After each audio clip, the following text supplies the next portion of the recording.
नमस्कार। आज introduction. IR spectroscopy होती क्या है? आईआर स्पेक्ट्रोस्कोपी किसी भी सैंपल और आईआर रेडिएशन के इंटरेक्शन के बारे में स्टडी का एक क्षेत्र है, जिसमें हम आईआर रेडिएशन और मैटर के इंटरेक्शन के बारे में स्टडी करते हैं। और जो बैंड बनता है, उस बैंड एब्जॉर्प्शन जो बैंड बनता है, उसके आधार पर कंपाउंड की स्ट्रक्चर के कुछ इंफॉर्मेशन हमें प्राप्त करते हैं। हर कंपाउंड अनेक वाइब्रेशन एनर्जी लेवल रखता है। जब कंपाउंड को आईआर रेडिएशन दी जाती है, तो वो आईआर रेडिएशन को एब्जॉर्ब करके compound lower vibration energy level से हायर वाइब्रेशन एनर्जी लेवल पे ट्रांसफर होता है। साथ ही कोई भी कंपाउंड जब वाइब्रेट करता है, तो उसके साथ साथ उसमें रोटेशन भी होता है, क्योंकि रोटेशन के लिए आवश्यक एनर्जी आईआर रेडिएशन से कम होती है। तो कंपाउंड में जब भी रेडिएशन दी जाती है, आईआर रेडिएशन दी जाती है, तो उसमें रोटेशन एंड वाइब्रेशन दोनों तरह की एक्टिविटी होती है। तो यहाँ पे हर वाइब्रेशन लेवल क्लोजली रिलेटेड होता है किससे?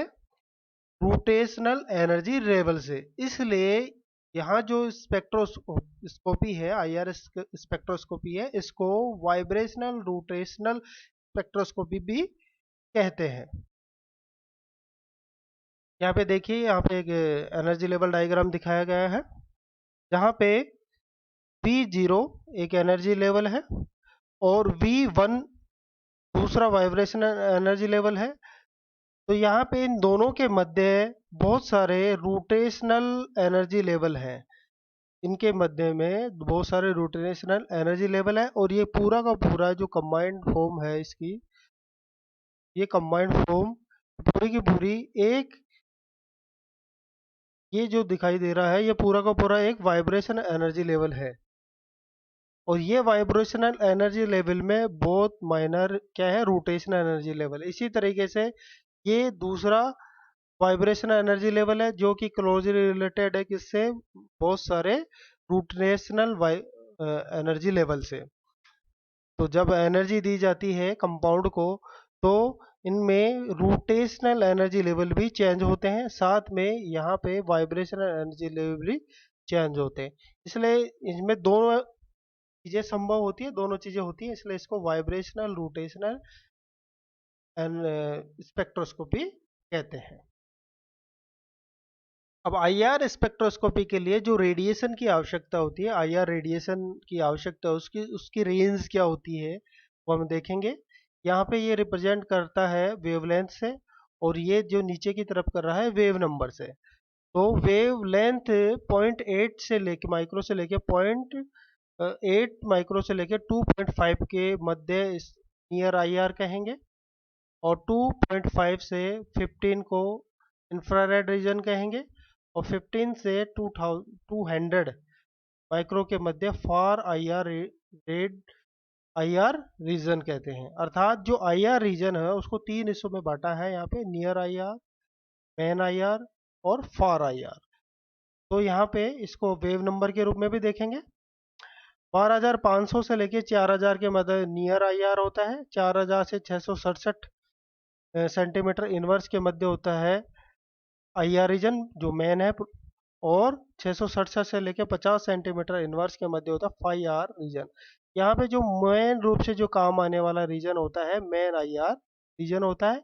इन्हीं के मध्य जितने भी फंक्शनल ग्रुप होते हैं, उनकी स्ट्रेचिंग और बेंडिंग वाइब्रेशनल जो बैंड आता है, वो इनके मध्य ही आता है, 4,000 से लेकर 667 सेंटीमीटर इनवर्स के। अब देखते हैं आईआर स्पेक्ट्रा क्या होता है।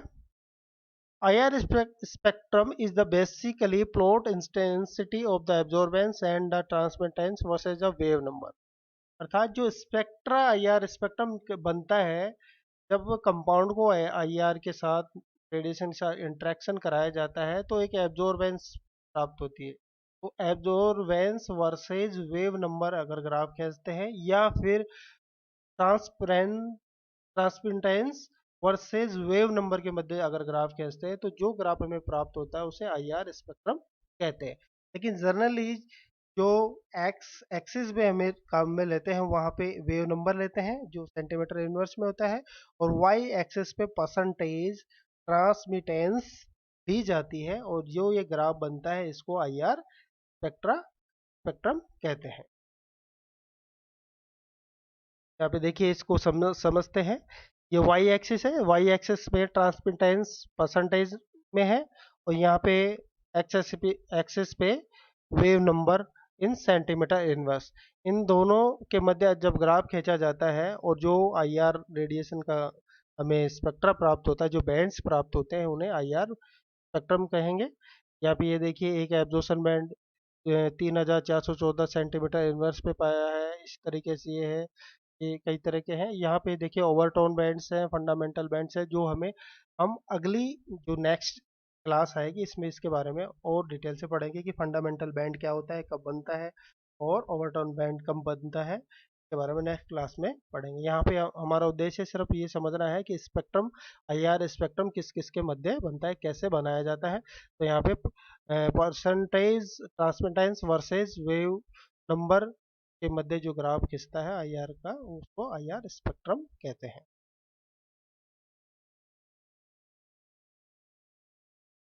Condition for the IR active compound. अब आईआर एक्टिव कंपाउंड के लिए क्या क्या कंडीशन है, कब कंपाउंड आईआर एक्टिव होगा या नहीं होगा, उसके लिए क्या क्या आवश्यक है। सबसे पहले है compound must be absorb IR radiation. यह अति आवश्यक है कि कंपाउंड आईआर रेडिएशन को एब्जॉर्ब करे, आईआर रेडिएशन के साथ इंटरेक्ट करे। सेकंड है dipole moment of the compound must be change during the vibration. Second में वाइब्रेशन के समय कंपाउंड का डायपोल मोमेंट चेंज होना अति आवश्यक है। अगर डायपोल मोमेंट चेंज नहीं हो रहा है वाइब्रेशन से, तो वह वाइब्रेशन मोड आईआर एक्टिव नहीं होगा। इसका एक एग्जांपल से भी समझ सकते हैं, जैसे कार्बन डाइऑक्साइड है, उसके अंदर सिमेट्रिक स्ट्रेसिंग अगर कराई होती है, वाइब्रेशन होता है, तो वो उसमें डायपोल मोमेंट नहीं चेंज होता, जिसके कारण वह आईआर इनएक्टिव होता है। और बेंडिंग और एसिमेट्रिक स्ट्रेचिंग में डायपोल मोमेंट चेंज होता है, इसलिए ये mode asymmetric stretching mode IR active होता है। फिर देखते हैं the intensity of the band depend on the magnitude of the dipole moment associate with the bond. Intensity है जो बॉन्ड की, बैंड की इंटेंसिटी, बैंड बनता है आईआर बैंड बनता है, उसकी इंटेंसिटी किस पे डिपेंड करती है, वह डिपेंड करती है डायपोल मोमेंट, अर्थात बॉन्ड के डायपोल मोमेंट पे डिपेंड करती है। वह फंक्शनल ग्रुप, वह कंपाउंड जो स्ट्रॉन्ग पोलर होता है, स्ट्रॉन्ग पोलर बॉन्ड होता है, जिसके अंदर स्ट्रॉन्ग पोलर बॉन्ड होता है, वह हमेशा स्ट्रॉन्ग बैंड शो करता है, जैसे कि CO. Medium polarity band bond, अर्थात बॉन्ड का हो मीडियम पोलर हो और एसिमेट्रिक बॉन्ड हो, मीडियम पोलर हो तथा एसिमेट्रिक बॉन्ड हो, तो वह मीडियम बैंड को अभिव्यक्त करता है। और अगर वीक पोलर हो और सिमेट्रिक बॉन्ड हो, तो वह वीक और नॉन एब्जॉर्बेबल बैंड शो करेगा, अर्थात बॉन्ड वीक पोलर हो, नॉन बहुत ही कम पोलर हो, और सिमेट्रिक हो, तो या तो वो ऑब्जर्व ही नहीं करेगा, आईआर एक्टिव होगा ही नहीं, अगर होगा तो वेरी वीक उसका बैंड बनेगा। यहाँ पे देखिए एग्जांपल दिखे में, सीओ बॉन्ड है, हाईली पोलर होता है, इसलिए इसका जो बैंड मिलेगा स्ट्रॉन्ग मिलेगा। सी एन है वो मीडियम पोलर होता है और एसिमेट्रिक होता है, इसलिए इसमें मीडियम हमें प्राप्त होगा। C triple bond C H, यहाँ पे ये लेस पोलर होता है, वीक पोलर होता है, लेकिन एसिमेट्रिक होता है, इसलिए वीक बैंड है।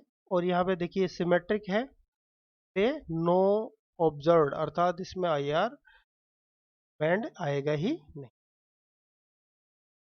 इन IR spectroscopy the change in the vibrational energy depend upon, यहाँ पे जो वाइब्रेशन एनर्जी है वो किन किन के ऊपर डिपेंड करती है। पहला mass of atom present in the molecule, जो मॉलिक्यूल में एटम है उनके मास के ऊपर निर्भर करेगा। बॉन्ड स्ट्रेंथ के ऊपर डिपेंड करेगा, जितना ज़्यादा बॉन्ड स्ट्रेंथ होगा बैंड उतना ही अच्छा होगा। Arrangement of the atom with in the molecule, और मोलिकुल्स के में एटम्स के अरेंजमेंट, अर्थात वो सिमेट्रिक है, एसिमेट्रिक है, किस तरीके का उनका अरेंजमेंट है, इस पे डिपेंड करता है। अब उपयोग है आईआर स्पेक्ट्रा के क्या क्या यूजेस है। सबसे महत्वपूर्ण उपयोग है पहला कि यहाँ पे आम कंपाउंड के में फंक्शनल ग्रुप का जानकारी प्राप्त कर सकते हैं। IR spectra specially functional group की जानकारी हमें प्रदान करता है। अब आईआर में मोलिकुलर फिंगरप्रिंट हमें प्राप्त होता है। मोलिकुलर फिंगरप्रिंट से हमें क्या जानकारी मिलती है, अगर दो कंपाउंड है, अगर दोनों कंपाउंड के मोलिकुलर फिंगरप्रिंट क्या हो, सेम है, तो यह संभावना है या ये कंफर्मेशन मानिए कि दोनों कंपाउंड क्या होंगे, सेम होंगे।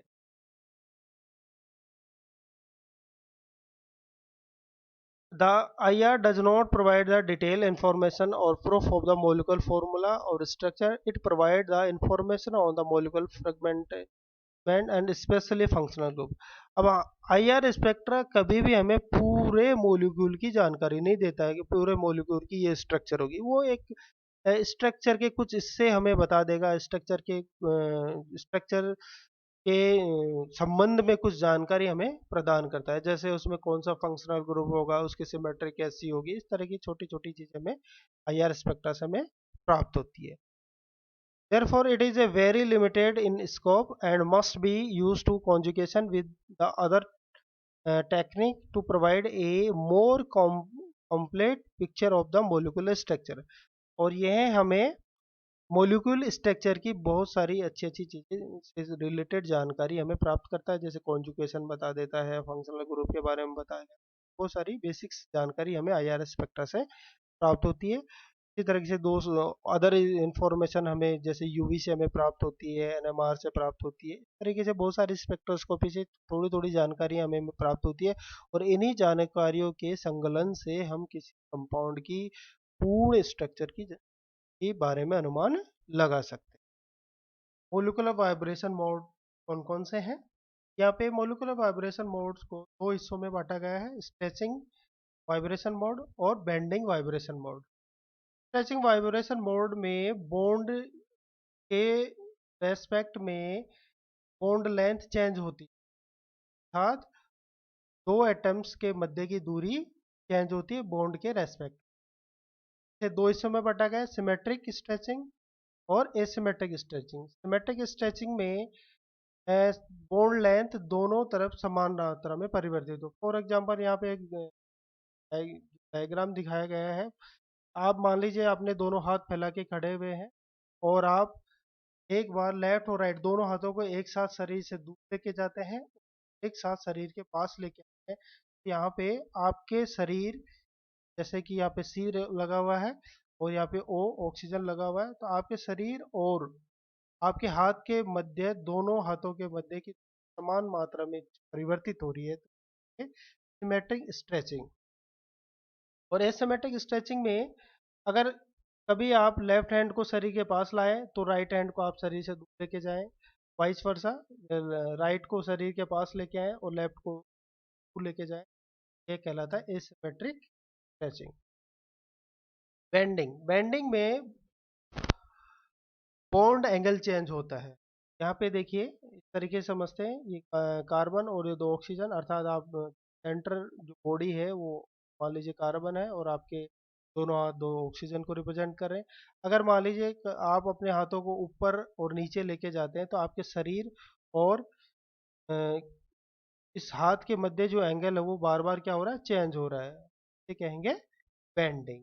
बेंडिंग चार तरह की होती है, scissoring, rocking, waging and twisting. तो इन्हें वन बाय वन देखेंगे। सबसे पहले लेते हैं stretching. Change in the inter atomic distance along bond axis. Bond axis के रेस्पेक्ट में इंटर एटॉमिक डिस्टेंस क्या हो, बदल रही हो, तो वो कहलाती है स्ट्रेचिंग। इसे दो हिस्सों में बटा है, सिमेट्रिक स्ट्रेचिंग और एसिमेट्रिक स्ट्रेचिंग। तो सिमेट्रिक स्ट्रेचिंग क्या होती है, अगर समान मात्रा में the both side atoms move away from over towards the centre. यहाँ पे बिल्कुल एक ब्लैक बॉल है और एक रेड बॉल है, एक ब्लू बॉल है। अगर ब्लू और रेड बॉल एक साथ ब्लैक बॉल से दूर जाएं और एक साथ ब्लैक बॉल्स के तरफ आए, तो ये सिमेट्रिक स्ट्रेचिंग कहलाती है। इसे हम इस वीडियो के द्वारा अच्छे से समझ पाएंगे। ये देखिए, रेड बॉल से दोनों व्हाइट बॉल एक साथ दूर जा रही है और एक साथ रेड बॉल की तरफ आ रही है, तो इनके मध्य जो बॉन्ड है वो दोनों समान रूप से परिवर्तित हो रहा है, एक साथ परिवर्तित हो रहा है। इसे कहेंगे सिमेट्रिक ट्रेसिंग। बार बार दोनों एक साथ दूर जा रहे हैं और दोनों एक साथ पास आ रहे हैं।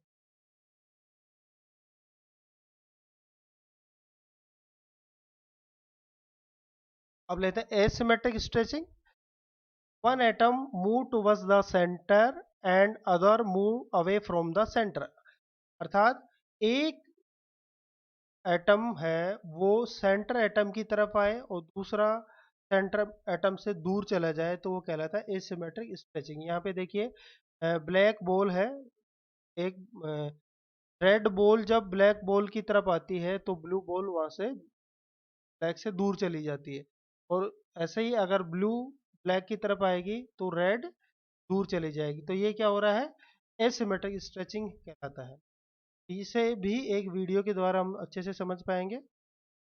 ये देखिए, ये रेड बॉल है, रेड बॉल में एक बार व्हाइट बॉल रेड बॉल की तरफ आ रही है, तो दूसरी व्हाइट बॉल रेड बॉल से दूर जा रही है, और ये वाइस वर्सा रिपीट हो रहा है बार बार। ये एसिमेट्रिक स्ट्रेचिंग कहलाती है। एक एग्जांपल के द्वारा भी समझ सकते हैं। जैसे H2O के अंदर सेंटर में ऑक्सीजन होता है, उससे दो हाइड्रोजन मॉलिक्यूल लगे हुए। अगर ऑक्सीजन से दोनों हाइड्रोजन मॉलिक्यूल बॉन्ड के रेस्पेक्ट में एक साथ दूर जाएं और वापस एक साथ ऑक्सीजन की तरफ आए, तो ये सिमेट्रिक स्ट्रेचिंग कहलाएगी।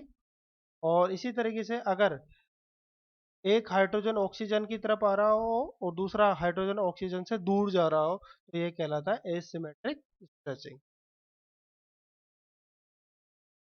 फिर दूसरा एग्जांपल कार्बन डाइऑक्साइड के द्वारा भी समझते हैं। सेंटर में कार्बन है और दोनों तरफ ऑक्सीजन लगा हुआ है, लीनियर मॉलिक्यूल है। कार्बन से दोनों ऑक्सीजन एक साथ दूर जा रहे हैं, ये एरो रिप्रेजेंट कर रहा है कि दोनों कार्बन से दूर की तरफ जा रहे हैं, तो ये कहलाता है symmetric stretching. I R inactive, ये क्या होगा, आई आर इनएक्टिव, क्योंकि के अंदर डायपोल मोमेंट चेंज नहीं होता है। इसी तरीके से अगर कार्बन, ये कार्बन है और एक ऑक्सीजन कार्बन से दूर जा रहा है तो दूसरा ऑक्सीजन कार्बन के पास आ रहा है, तो ये कहलाती है एसिमेट्रिक स्ट्रेचिंग, जो कि एक्टिव आई आर एक्टिव होता है 2349 सेंटीमीटर इनवर्स पे ये पीक बैंड देता है। Bending, change in the angle between two band. अगर दो बैंडों के मध्य एंगल चेंज होता है तो इसको बेंडिंग कहते हैं। पहले भी इसे एग्जाम्पल के द्वारा समझा है। जैसे ही आप ऊपर नीचे हाथ करेंगे तो आपके शरीर और हाथ के मध्य एंगल क्या हो रहा है, बार बार चेंज होता है, ये बेंडिंग कहलाए। इसे हम एक एग्जाम्पल के द्वारा भी, वीडियो के द्वारा भी समझते हैं। ये देखिए, वो ये एंगल चेंज हो रहा है बार बार, दोनों वाइट बॉल पास आ रही है, दोनों वाइट बॉल दूर जा रही है, तो मध्य जो एंगल है वो क्या हो रहा है, चेंज हो रहा है। अब ये टाइप्स हैं, types of bending, scissoring, rocking, waging and twisting. इसमें से सीजरिंग और रॉकिंग क्या होता है, इन द प्लेन, एक ही प्लेन में होते हैं। और वैगिंग एंड ट्विस्टिंग क्या होते हैं, out of the plane, plane के बाहर। इनमें मोशन क्या होता है, प्लेन के बाहर की तरफ होते हैं। इन्हें हम और अच्छे से डिटेल से देखते हैं। Scissoring, two atom approach each other. अब यहाँ पे देखिए, दोनों balls red and blue balls एक साथ एक दूसरे की तरफ आती हैं, तो ये कहलाती है सीजरिंग। जैसे कैंची की दोनों नोट्स आप चलाते हैं तो दोनों एक साथ एक दूसरे की पास तरफ आती हैं और एक साथ एक दूसरे से दूर जाती है, ये कहलाते हैं हम इस वीडियो से और भी अच्छे से, ये देखिए, ये दोनों बॉल्स एक साथ, रेड बॉल के साथ जुड़ी हुई व्हाइट बॉल एक साथ एक दूसरे की तरफ आ रही है और एक साथ एक दूसरे से दूर जा रही है, तो मध्य एंगल क्या हो रहा है, चेंज हो रहा है। जैसे कि कैंची चलती तरीके से हमें चलते हुए दिखाई हम सीजरिंग कहेंगे। बैंड एंगल चेंजर, बेंडिंग का मोड है कौन सा? सीजरिंग।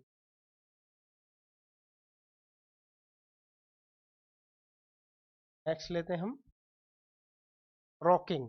तो both atom move in the same direction. अगर मान लीजिए दोनों बॉल्स एक ही डायरेक्शन मूव कर रही हो, जैसे ब्लैक बॉल से लगी रेड एंड ब्लू बॉल, दोनों ही क्लॉकवाइज जाए या दोनों ही एंटी क्लॉकवाइज, दोनों एक ही डायरेक्शन में चले, कहलाती है रॉकिंग। हम इस वीडियो के द्वारा आसानी से समझ सकते हैं। दोनों एक साथ क्लॉकवाइज चल रही हैं, दोनों एक साथ एंटी क्लॉकवाइज चल रही हैं, तो इनकी सेंटर के रेस्पेक्ट में इनके एंगल क्या हो रहे हैं? चेंज हो, तो इन्हें रॉकिंग, जैसे रॉक केयर करती है इस तरीके से रॉक के साथ क्लॉकवाइज एंड मूव कर रहे हैं, बार बार ट्विस्ट कहेंगे हम rocking. Wagging, both atom move up and down the plane. अब यहाँ पे जो वैगिंग होती है वो आउट ऑफ प्लेन होती है, अर्थात दूसरे प्लेन में जाते हैं। जैसे यहाँ पे देखिए, ये ब्लैक बॉल है और ये रेड एंड ब्लू बॉल है। दोनों बॉल अगर आप सामने देख रहे हैं, दोनों बॉल आपकी तरफ आएंगी एक बार, और दोनों एक साथ आपसे दूर चली जाएंगी। बार बार सेंटर एटम तो ऑक्सीजन है यहाँ पे ब्लैक वाला, ये सेंटर ब्लैक ये यहीं रहेगा। ये दोनों बॉल एक बार आपकी तरफ आएंगी टुवर्ड्स द वीवर और आपसे दूर जाएंगी। बार बार ऐसा इस तरीके से चलेंगी तो कहेंगे वैगिंग। हम और भी अच्छे देखिए, जब इनका साइज बढ़ रहा है इसका मतलब है ये आपकी तरफ आ रही है, और जब ये साइज इनका क्या हो रहा है? कम हो रहा है, ये आपसे दूर तरफ जा रही है। इस तरीके से बार बार होती है। ये जो मोड ऑफ वाइब्रेशन कहते हैं, ये कहते हैं वैगिंग। वैग कर रही है, दोनों बॉल एक साथ आपकी तरफ और दोनों बॉल एक साथ आपसे दूर की तरफ, ये हो रहा है आउट ऑफ प्लेन, प्लेन से बाहर मोशन होता है, वैगिंग वाइब्रेशन। अब लेते हैं twisting. One atom move up the plane and while the other atom move down the plane. अर्थात एक एटम आपकी तरफ है टूवर्ड्स द वीवर, प्लेन के ऊपर की तरफ, और दूसरा एटम होता है फॉर द वीवर, अर्थात प्लेन के नीचे की तरफ मूव करे। दोनों एक दूसरे के अपोजिट डायरेक्शन में मूव करते हैं। ये देखिए, रेड बॉल अगर आपकी से दूर जा रही है तो ब्लू बॉल आपकी तरफ आएगी, तो ब्लू बॉल अगर दूर जा रही है तो रेड बॉल आपकी तरफ। और अभी समझ, ये बॉल आपकी तरफ आ रही है तो मैं, ये बॉल आपसे दूर जा रही है, तो जो बॉल बड़ी होती दिखाई दे रही है इसका मतलब वो आपकी तरफ आ रही है, जो बॉल छोटी होती आपसे दूर की तरफ जा रही है, तो ये बार दोनों अपोजिट डायरेक्शन में कंटिन्यू चल रही है, कहेंगे ट्विस्टिंग वाइब्रेशन। बार बार बड़े छोटे होती का मतलब ये आउट ऑफ प्लेन बाहर जा रही है और उधर आ रही है, मतलब आपकी तरफ आ रही है और आपसे दूर की तरफ जा रही है। हुक्स लॉ क्या है? किसी भी वाइब्रेशन के लिए कितनी एनर्जी आवश्यक होगी, या फिर उसके लिए स्ट्रेचिंग वाइब्रेशनल फ्रीक्वेंसी क्या होगी, या वेव नंबर क्या होगा, इसके लिए हुक्स ने एक फॉर्मूला दिया, जिस फॉर्मूले के द्वारा हम फ्रीक्वेंसी और वेव नंबर कैलकुलेट कर सकते हैं। यहाँ पे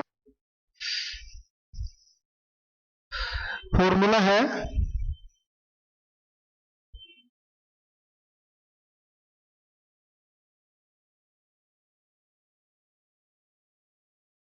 यहाँ पे wave number equal to 1/2 bracket के upon m1 m2 upon m plus m1 plus m2 का होल हाफ है। यहाँ पे के को के की जगह रखा और m1 upon m2 divided by m1 plus m2 new में कन्वर्ट किया, ये रिड्यूस मास को रिप्रेजेंट करता है। तो हमारा नया फॉर्मूला बना wave number equal to 1/2 pi c bracket के अपॉन म्यू की पावर हाफ।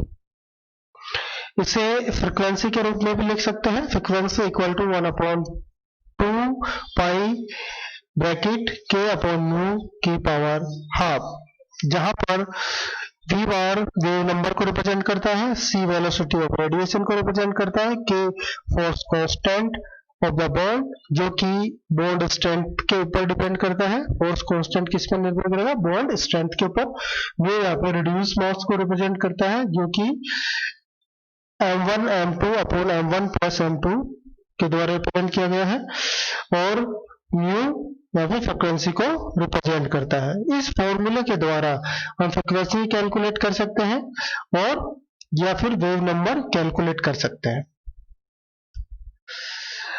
ये अब देखते हैं वेव नंबर या फ्रीक्वेंसी किस पर डिपेंड करती है। वेव नंबर और फ्रीक्वेंसी अब देखिए के ऊपर डिपेंड करता है, अर्थात फोर्स कांस्टेंट के ऊपर डिपेंड करती है तथा रिड्यूस मास के ऊपर डिपेंड करती है। दोनों की दोनों फोर्स कांस्टेंट और रिड्यूस मास के ऊपर निर्भर करती है।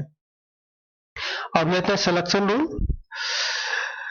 अब सिलेक्शन रूल के द्वारा हम ये पता लगा लेते हैं कि कौन सा वाइब्रेशन कंपाउंड में होगा, और अगर होगा तो वो IR एक्टिव होगा या नहीं होगा। ये सिलेक्शन रूल के द्वारा हमें पता लगता है, अर्थात कंपाउंड में कितने वाइब्रेशन होंगे और कौन सा वाइब्रेशन IR एक्टिव होगा या इनएक्टिव होगा।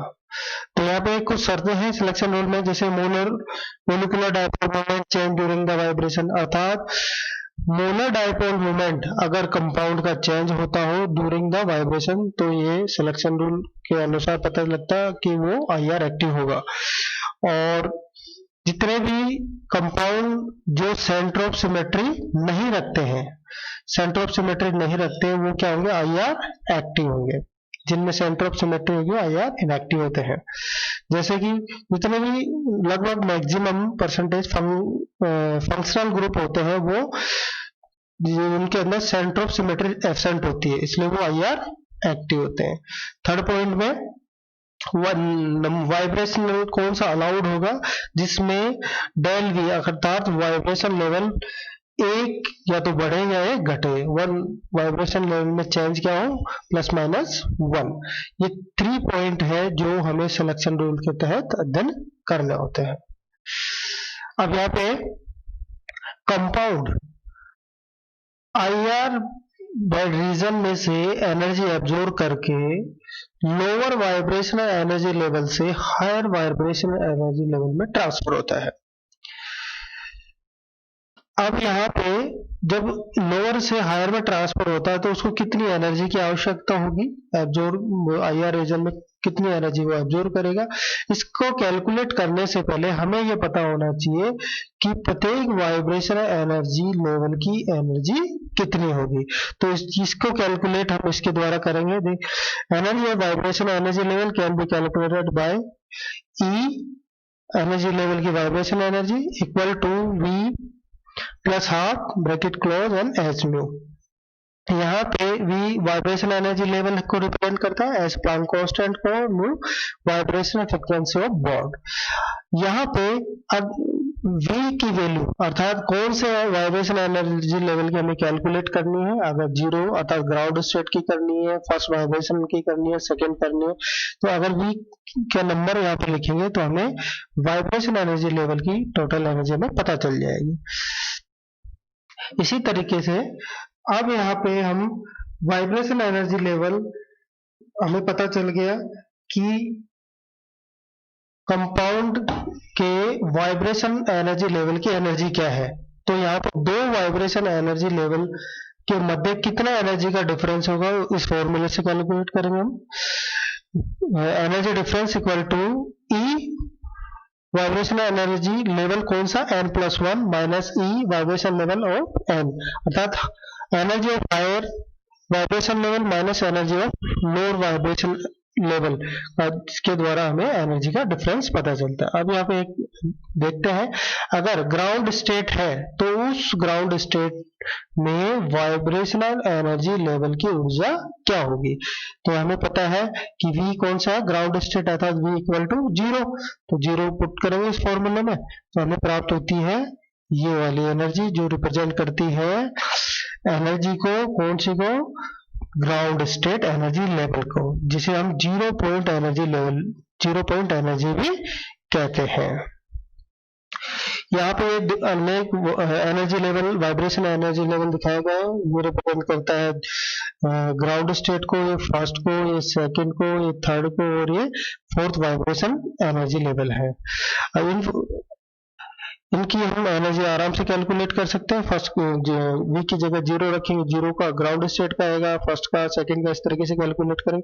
अब यहाँ पे जब हम आईआर रीजन से कंपाउंड एनर्जी एब्जॉर्ब करता है तो इनिशियल स्टेट में कंपाउंड क्या होता है, ग्राउंड स्टेट में। अब वो एनर्जी एब्जॉर्ब करके किस में जाएगा, first energy vibration energy level पे, फर्स्ट पे चला गया। और अगर ये भी हो सकता है कि ग्राउंड स्टेट से सीधा सेकंड वाइब्रेशन एनर्जी लेवल पे पहुंच जाए, या थर्ड वाइब्रेशन एनर्जी लेवल पे पहुंच जाए। ये भी हो सकता है कि compound already first excited state में, अर्थात वाइब्रेशन एनर्जी लेवल फर्स्ट पे हो, तो ये फर्स्ट से टू पे जाए, फर्स्ट से थ्री पे जाए, या फर्स्ट से हायर एनर्जी लेवल पे कहीं भी जाए। तो यहाँ पे अलग अलग ट्रांजिशन संभव है। ग्राउंड स्टेट से first energy level, ground state से second excitation state, ground state से थर्ड एक्साइटेशन स्टेट। इसी तरीके से अगर फर्स्ट एनर्जी एक्साइटेशन स्टेट पे तो उत्तेजित अवस्था में हो तो फर्स्ट से सेकंड ऊर्जा स्तर पे जाएगा, फर्स्ट से थर्ड पे भी जा सकता है। अब यहाँ पे जो बनने वाले बैंड है आईआर स्पेक्ट्रा के, बनने वाले बैंड क्या होंगे, अलग अलग होंगे, उनके एनर्जी का अमाउंट भी अलग अलग होगा और उनका नाम भी अलग होगा। अब देखते क्या क्या नाम होगा। पहला है फंडामेंटल बैंड। जब वाइब्रेशन ट्रांजिशन ग्राउंड स्टेट से फर्स्ट वाइब्रेशनल स्टेट पे जाता है तो उसको फंडामेंटल बैंड कहेंगे, और जो क्या होगा, वेरी स्ट्रॉन्ग बैंड बनेगा यहाँ पे। और यहाँ पे अगर ग्राउंड स्टेट से सेकंड वाइब्रेशन एनर्जी लेवल पे ट्रांजिशन होता है तो उसको फर्स्ट ओवरटर्न कहते हैं, ये वीक बैंड बनेगा। और अगर ग्राउंड स्टेट से थर्ड ट्रांजिशन स्टेट में ट्रांजिशन लेवल पे जाता है तो उसको सेकंड ओवरटर्न कहेंगे।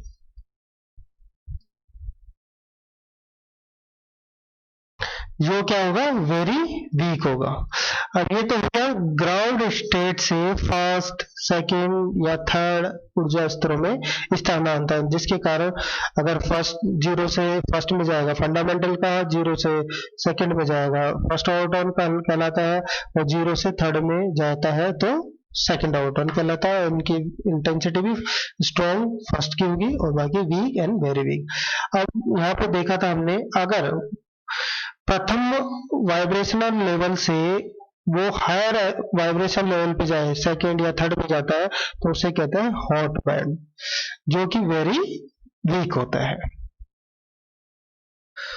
अब देखते हैं वाइब्रेशनल डिग्री ऑफ फ्रीडम, या जिसे नंबर ऑफ वाइब्रेशनल मोड या नंबर ऑफ आईआर बैंड, अर्थात किसी कंपाउंड में कितने वाइब्रेशनल मोड होंगे, कितने उसमें डिग्री ऑफ फ्रीडम होंगे किसके, वाइब्रेशन के, ये हमें कैलकुलेट करना है। और ये डिपेंड करता है कंपाउंड की ज्योमेट्री पे, अर्थात वो लीनियर है या नॉन लीनियर है, इस आधार पे उसका vibrational number of vibration mode अलग अलग होंगे। अगर कंपाउंड क्या हो, लीनियर हो, जैसे कार्बन डाइऑक्साइड हो गई, HCl हो गया, ये लीनियर कंपाउंड है। अगर लीनियर कंपाउंड है तो उसमें total vibration degree of freedom 3n-5 के द्वारा कैलकुलेट किए जाएंगे। और अगर नॉन लीनियर हो, जैसे अमोनिया NH3 हो गया, H2O हो गया, तो उसमें total vibration degree of freedom calculate करेंगे अपन 3n-1 के द्वारा।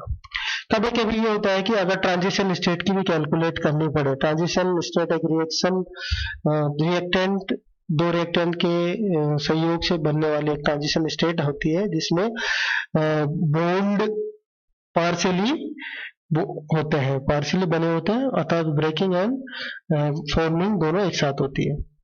ये अगर ऐसी स्थिति में हो तो उसमें vibration degree of freedom 3n-7 के द्वारा कैलकुलेट किया जाएगा। अब यहाँ पे देखिए सब में n क्या है, कॉमन है, तो यहाँ पे n है, यहाँ पे number of atom in the molecule, अर्थात मोलिक्यूल में कितने एटम है, 2 एटम है तो यहाँ पे 2 आ जाएगा, 3 होगा तो 3 हो गए, जैसे HCl में 2 है, कार्बन डाइऑक्साइड में 3 है, अमोनिया में 4 हो गए, H2O में 3 हो गए। तो ये यहाँ पे इसमें n की वैल्यू पुटअप करेंगे तो हमें प्राप्त हो जाएगा total vibration degree of freedom. अब यहाँ पे एक एग्जांपल से समझते हैं हम।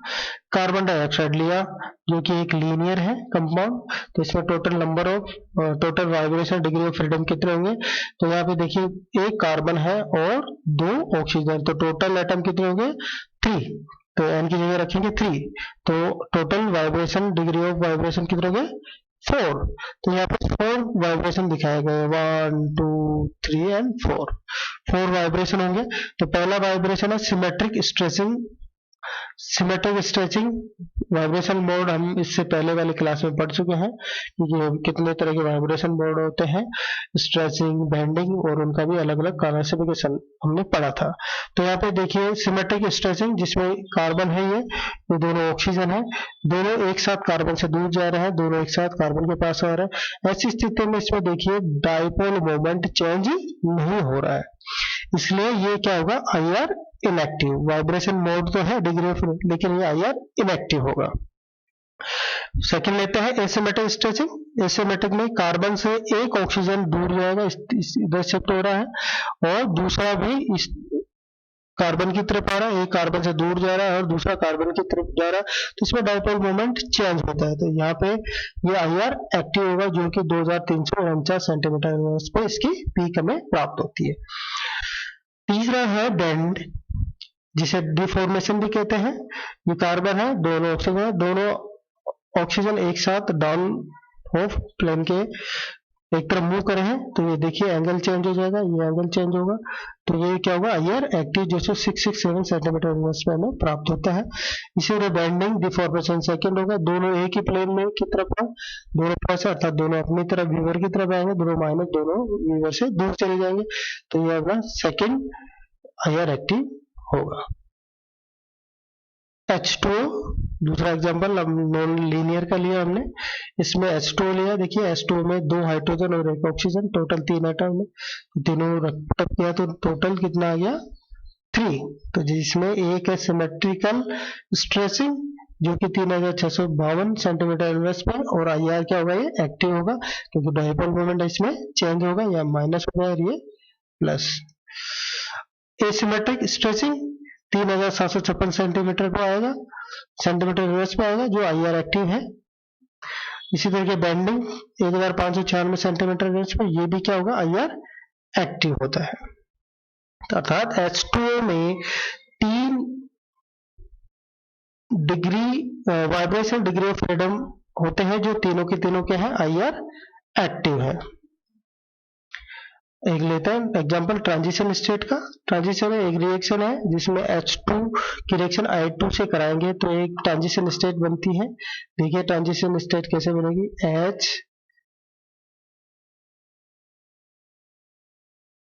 ये H I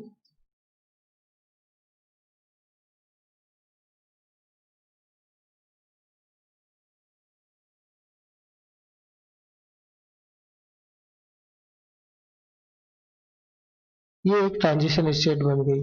इस ट्रांजिशन स्टेट में देखिए 2 हाइड्रोजन है और 2 आयोडीन है, तो टोटल एटम कितने हो गए 4, तो यहाँ पे 4 पुट किया, तो यहाँ पे टोटल वाइब्रेशन कितने हो गए, vibration degree of freedom 5। IR जो रीजन है उस स्टार्ट होता है 4000 से और 400 के मध्य होता है। इसको 2 हिस्सों में डिवाइड किया है। पहला है 4000 से लेकर 1500 सेंटीमीटर इनवर्स के मध्य वाला क्षेत्र, जिसे फंक्शनल ग्रुप फ्रीक्वेंसी रीजन कहते हैं, अर्थात क्रियात्मक समूह से संबंधित हुआ।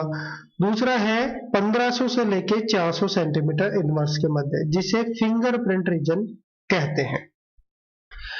अब देखिए फंक्शनल ग्रुप रीजन होता क्या है। फंक्शनल ग्रुप रीजन जो क्रियात्मक समूह होता है, क्रियात्मक समूह के संबंधित जितने भी स्पेक्ट्रा आते हैं, आईआर स्पेक्ट्रा होते हैं, वो इसी के मध्य आते हैं।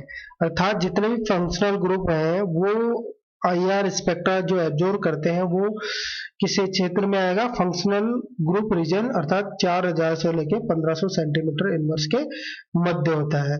और इसके द्वारा, इस स्पेक्ट्रा के द्वारा हम संबंधित क्रियात्मक समूह की पहचान आराम से कर सकते हैं। फिंगरप्रिंट रीजन क्या है? Each atom of molecule is connected with the bond and each bond require different IR region so the characteristic peak are observed। अर्थात इस रीजन में होता क्या है, हमें पता है कि प्रत्येक जो मॉलिक्यूल में प्रत्येक जो एटम होता है एक विशेष बॉन्ड के द्वारा दूसरे एटम से जुड़ा हुआ होता है और प्रत्येक बॉन्ड की एनर्जी भी फिक्स होती है और अलग अलग बॉन्ड की प्रकृति होगी तो उसकी आवश्यक एनर्जी भी, उनसे संबंधित एनर्जी भी क्या होगी, अलग अलग होगी। तो यहाँ पे जो पीक आता है, जो रीजन आता है, एब्जॉर्प्शन होता है, वो पर्टिकुलर बॉन्ड की कैरेक्टरिस्टिक को रिप्रेजेंट करता है। इस क्षेत्र को जिसमें हमें कैरेक्टरिस्टिक पीक प्राप्त होती है उसे फिंगरप्रिंट रीजन कहते हैं। Many compounds show the unique absorption band in the region and which is very useful for the identification of the compound। और हर कंपाउंड, बहुत सारे जो कंपाउंड है वो अपनी यूनिक एब्जॉर्प्शन पीक बैंड हमें दिखाई देते हैं जिसके द्वारा हम उन्हें आराम से पहचान सकते हैं। तो यहाँ पे जो फिंगरप्रिंट रीजन है उसको 3 हिस्सों में डिवाइड किया है हमने। एक पहला है 1500 से लेके 1350 सेंटीमीटर इनवर्स के मध्य वाला क्षेत्र, जिसमें किस तरीके के पीक आएंगे वो देखते हैं। 1500 से लेके 1350 सेंटीमीटर इनवर्स के मध्य है। देखिए एक एग्जांपल लिया हमने, tertiary butyl group. Tertiary butyl group की डबलेट आती है 1380 सेंटीमीटर से इनवर्स से लेके 1365 सेंटीमीटर इनवर्स के मध्य। इसी तरह दूसरा जो हमने लिया है, देखिए यहाँ पे CONS2 एक क्रियात्मक समूह है। इसमें CN बॉन्ड पर्टिकुलर किसको रिप्रेजेंट कर रही है, CN बैंड। जो CN बॉन्ड है उसकी स्ट्रेचिंग को आएगी कहाँ पे, 1425 सेंटीमीटर इनवर्स। तो यहाँ पे देखिए बैंड पर्टिकुलर जो बॉन्ड होता है उसको ये आइडेंटिफाई करने के लिए काम आता है। इसी तरीके से दूसरा जो पोर्शन हमने डिवाइड किया है वो 1350 से लेके 1000 सेंटीमीटर इनवर्स के मध्य वाला हिस्सा होता है। इसमें all classes of compound having group like alcohol, ester, lactone, acidic anhydride so characteristic absorption due to CO stretching। अर्थात वे कंपाउंड जिसमें CO ग्रुप होता है उसकी CO की स्ट्रेचिंग हमें प्राप्त होती है किसमें के 1350 से लेके 1000 सेंटीमीटर इनवर्स के मध्य वाले फिंगरप्रिंट रीजन में। अब यहाँ पे देखिए एक एग्जांपल से समझते हैं। एस्टर, एस्टर में देखिए CO बॉन्ड है, यहाँ पे दो, एक CO ये हो गया ये वाला हिस्सा और दूसरा CO ये वाला हो गया, यहाँ पे 2 CO बॉन्ड हो गए।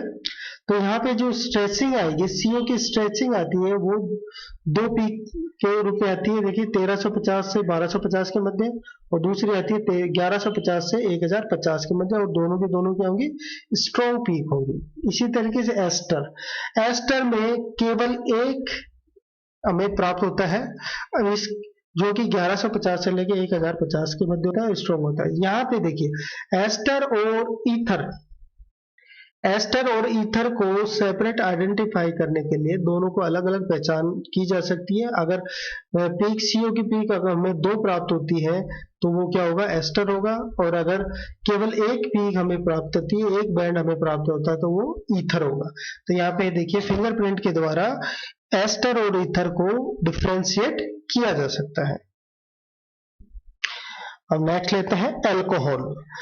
ऑल अल्कोहल गिव 2 सिग्नल, अर्थात 2 बैंड देते हैं। जितने भी अल्कोहल होते हैं चाहे प्राइमरी, सेकेंडरी और टर्सरी कैसा भी हो, वो 2 सिग्नल देंगे। जो कहाँ आएगा, 1400 से लेके 1250। एक तो आएगी 1400 से लेके 1250 के मध्य और दूसरी आएगी ये जो हम रिप्रेजेंट करते हैं। अब देखिए इस पीक के द्वारा हम primary alcohol, secondary alcohol, tertiary alcohol को अलग अलग आइडेंटिफाई कर सकते हैं कि हाँ ये पीक आई है तो ये प्राइमरी अल्कोहल की होगी, ये पीक आई तो सेकेंडरी, ये आई है तो टर्सरी होगी। जितने भी चाहे कोई सा भी हो, प्राइमरी, टर्सरी और सेकेंड जो भी हो, एक पीक तो सभी में, ये वाली पीक तो तीनों तरह के अल्कोहल में आएगी, अर्थात 1400 से लेके 1250 जो फर्स्ट बैंड है वो ये आएगा, हमें बराबर प्राप्त होता है। और अगर टर्सरी है, अल्कोहल कैसा है, टर्सरी है तो हमें 1150 सेंटीमीटर इनवर्स पे सेकेंड बैंड मिलेगा, अर्थात दो बैंड 1400 से 1250 के मध्य, दूसरा आ रहा है हमें 1150 पे, तो इसका मतलब वो टर्सरी अल्कोहल है। इसी तरीके से अगर सेकेंडरी अल्कोहल है तो जो सेकेंड बैंड हमें प्राप्त है वो क्या पे प्राप्त होगा, 1100 सेंटीमीटर इनवर्स के मध्य। अगर प्राइमरी अल्कोहल है तो हमें 1050 सेंटीमीटर इनवर्स पे हमें सेकेंड बैंड प्राप्त होता है। तो इसके द्वारा इस फिंगरप्रिंट डिवीजन के द्वारा हम प्राइमरी, सेकेंडरी और टर्सरी अल्कोहल को डिफरेंशिएट कर सकते हैं। अब यहाँ पे देखिए ये है आपके सामने अल्कोहल प्राइमरी और ये है आपके सामने अल्कोहल सेकेंडरी। अब ये देखिए प्राइमरी अल्कोहल में ये दो बैंड है 1400 से लेके 1250, ये तो आ ही रहा है कॉमन दोनों में,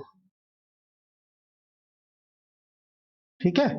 अब यहाँ पे जो सेकेंडरी प्राइमरी अल्कोहल में आता है 1050 के आसपास, तो यहाँ पे देखिए ये है 1000 और ये हो गया 1100, ये 1200, ये 1300, ये 1400 और ये 1500। तो ये देखिए 1000 से और 1100 के मध्य वाला ये वाला जो हिस्सा है 1050 का, ये किसका मिल रहा है हमें, अगर ये पीक आ रही है 1050 में तो इसका मतलब अल्कोहल कौन सा है, प्राइमरी है। इसी तरीके से दूसरा हमें देखिए अगर सेकेंडरी है तो हमें 1100 के आसपास मिल गई, देखिए ये 1000 और ये क्या हो गया 1100 के आसपास।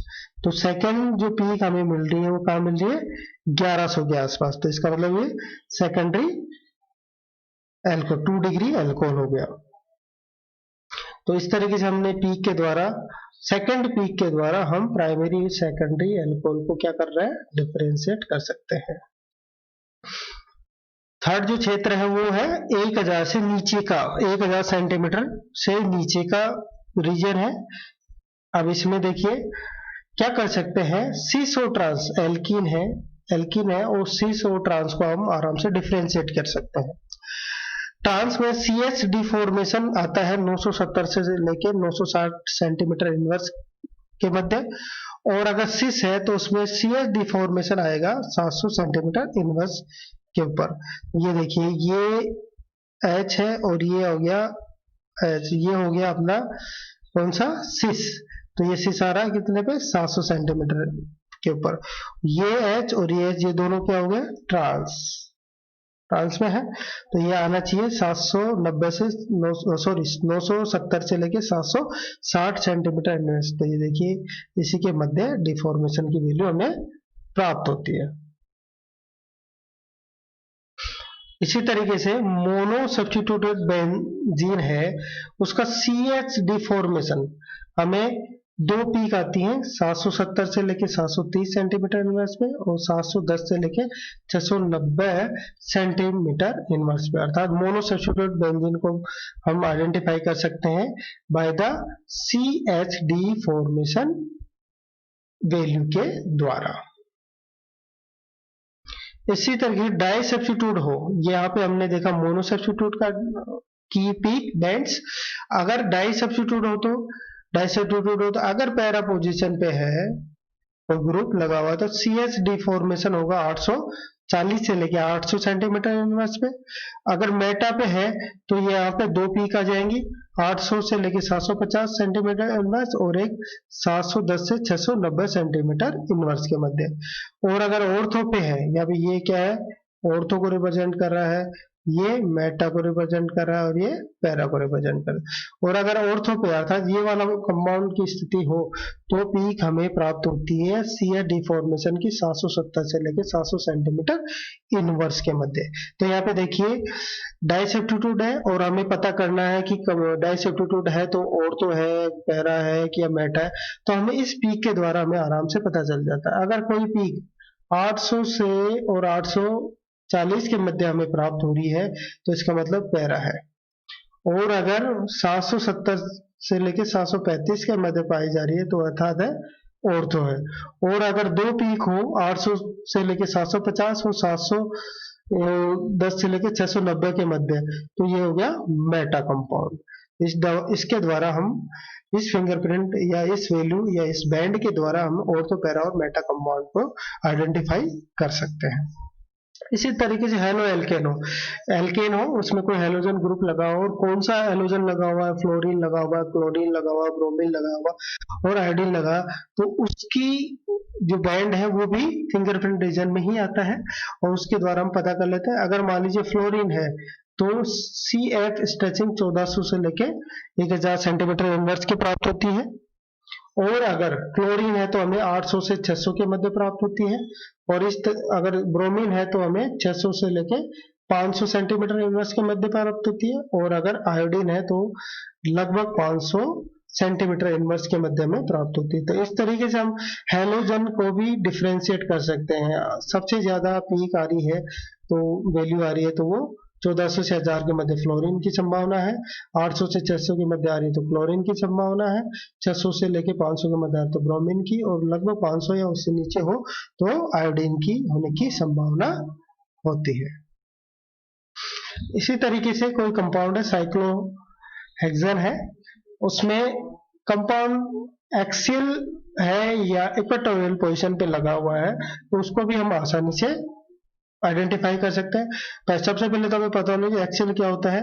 एक्सियल ये वाला हाइड्रोजन होगा जो कि बिल्कुल वर्टिकल दिखाई दे रहा है। देखिए ये 3 नीचे है और 3 ऊपर है, ये वर्टिकल है, ये तीनों के तीनों एक्सियल होते हैं। इक्वाटोरियल ये वाले जो हाइड्रोजन है 3 दिखाई दे रहे हैं, ये कहलाते हैं इक्वाटोरियल, ये वाला इक्वाटोरियल होगा।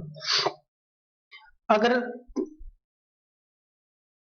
जैसे कोई भी हो OH का एग्जांपल लिया हमने, तो अगर एक्सियल पे लगा हुआ है तो उसकी वैल्यू ऑटोमेटिक हाई आ जाएगी, अर्थात उसकी जो स्ट्रेसिंग वैल्यू है वो हायर आ जाएगी, और अगर इक्वाटोरियल है तो उसकी वैल्यू लो आ जाएगी। तो यहाँ पे हायर और लोअर वैल्यू के आधार पर उसमें एक्सियल और इक्वाटोरियल को भी हम डिफ्रेंशिएट कर सकते हैं।